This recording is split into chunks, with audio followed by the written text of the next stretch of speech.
Hasil pembelajaran yang ketiga ialah menjelaskan kepentingan kerjasama serantau dalam melindungi alam sekitar. Okey, kita tahu bahawa pencemaran ini merentas sempadan, dia tak kira sempadan.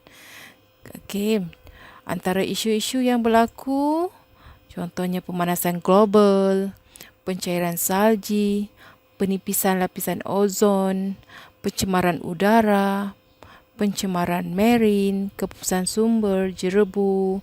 Okey, dan kita tahu bahawa kalau berlakunya jerebu, okey, kebakaran berlaku di Indonesia dan menyebabkan jerebu, dan jerebu itu bukan sahaja berlaku di Indonesia tetapi juga jerebu turut berlaku di Singapura, di Malaysia dan di Brunei.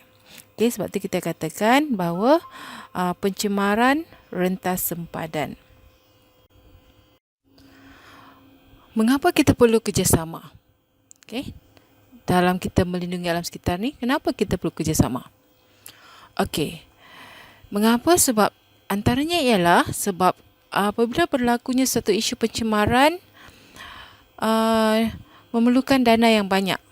Okey, dan dana ini boleh diringankan apabila dapat berkumpul bersama antara negara-negara yang terlibat.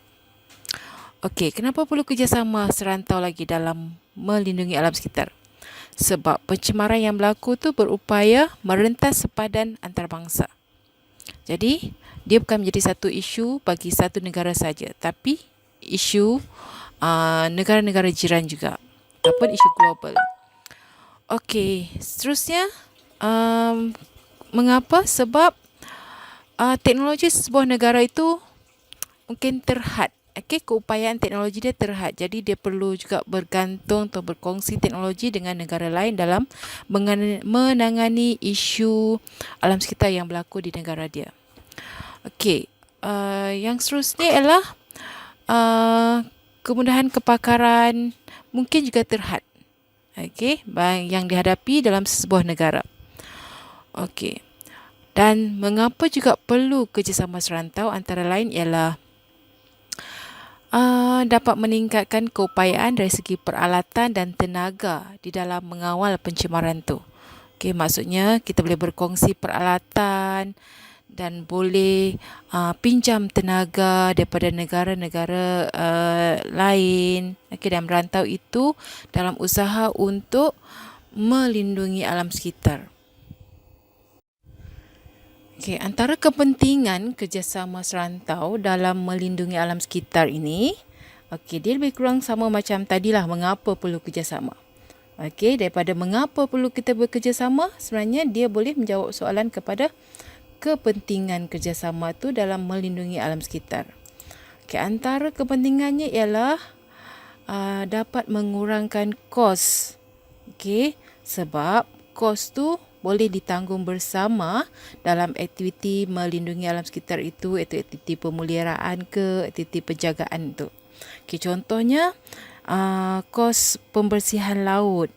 Okey, apabila berlaku tumpahan minyak di Selat Melaka.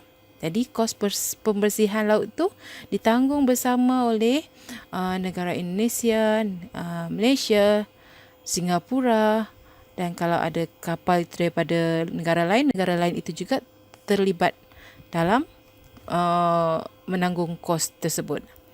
Yang kedua ialah menjamin sumber-sumber alam sekitar agar sentiasa ada dan berterusan. Okey, ini kita dapat lihat bahawa dalam ASEAN sendiri telah banyak kerjasama dalam program-program tertentu. Contohnya, ASEAN pernah buat program dalam menangani isu-isu pencemaran marin dan pengurusan pantai secara lestari. Okey, untuk apa? Supaya sumber marin itu sentiasa ada dan berterusan. Okey, dia tak nak musnahkan sumber-sumber marin yang ada. Okey. Seterusnya, yang ketiga ialah mengurangkan risiko alam sekitar. Okey, kita tahu bahawa isu alam sekitar ini adalah merentas sempadan. Okey, oleh sebab itulah perlu ada kerjasama dalam aspek kepakaran, teknologi, kos. Okey. Jadi bila kita bekerjasama, risiko alam sekitar ini dapat dikurangkan. Contohnya macam berlaku masalah jerebu. Okey. Masalah jerebu ni masalah jerebu, masalah kepusan sumber marin. Okey, bila kita ada kerjasama, kita boleh mengatasi isu itu dengan segera. Dan apabila dapat diatasi dengan segera, maka risiko-risiko alam sekitar, risiko-risiko kesan-kesan lain terhadap alam sekitar akibat daripada jerebu itu, akibat daripada pencemaran laut itu boleh dikurangkan. Okey, dan juga apabila kita adanya kerjasama itu, mungkin kita dapat mengelakkan berlakunya kesan-kesan alam sekitar. Yang keempat ialah meningkatkan pembangunan teknologi. Okey, dengan kerjasama serantau ini, pembangunan teknologi dapat dibangunkan bersama-sama. Okey, sebab bila cikgu sebut lagi sekali, bila pencemaran berentas sempadan, maka jadi sama-samalah membangunkan teknologi untuk mengawal pencemaran yang berlaku. Cikgu ambil lagi sekali contoh isu tumpahan minyak. Contohnya di Selat Melaka melibatkan Singapura, Malaysia dan juga melibatkan Indonesia. Sebab tiga negara tu terlibat kalau berlaku tumpahan minyak di Selat Melaka. Okey, semestinya ketiga-tiga negara tu akan cuba membangunkan teknologi agar masalah itu dapat diatasi dengan segera. Seterusnya ialah memperkukuhkan hubungan antara negara. Okey, kerjasama serantau ini semestinya lah dapat memperkukuhkan hubungan antara negara. Cikgu ambil lagi sekali isu Selat Melaka. Okey, cikgu sukalah isu Selat Melaka ni.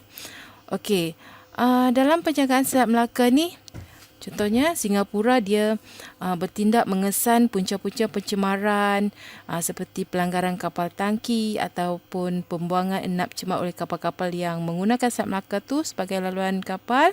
Dan Malaysia dan Indonesia pula menjalankan aktiviti rondaan di sepanjang Selat Melaka. Dan dari segi kos pula tanggung sama-sama. Jadi dengan cara tak langsung,